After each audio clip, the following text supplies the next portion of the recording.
Офисти издесек, офис жок экен биякта. Ким ошону каттоону кылып атат, ким каражатты жарандардан алып атат, түшүнүксүз болуп калды да. Депутат Дастан Бекешев парламент жыйынында Кыргызстанда телефондорду каттоо менен чет өлкөлүк компания алектенип жатканын билдирди. Ал мыйзам долбоору каралып жатканда бул ишти ата мекендик компания аткарары айтылганын эске салды. 600 сом төлөш керек да ошол каттоого. Төлөгөндөн кийин каттоо жок дейт. Компанияны издесек дейт, компания чет өлкөлүк дейт, ошол каттоону кылган. Негизи бул жерде мыйзам долбоору каралганда, бул жерде айтылган, бул мамлекет кылат. Азыр чет өлкөлүк компания кылып атат. Россиядан бирөө келип ошону кылып атышат да. Кайсы чечим негизинде, договор негизинде, тендер негизинде ошол кабинет министри ошолорго беришти. Ошону биз карап чыгайлы. Себеп бир топ эле суроолор пайда болуп калды да.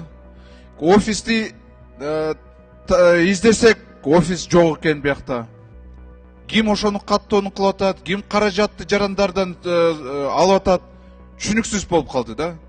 Мало того, что иштебейт алар. Жакшы иштебей жатышат да. Көзөмөлдө жок Кабминден.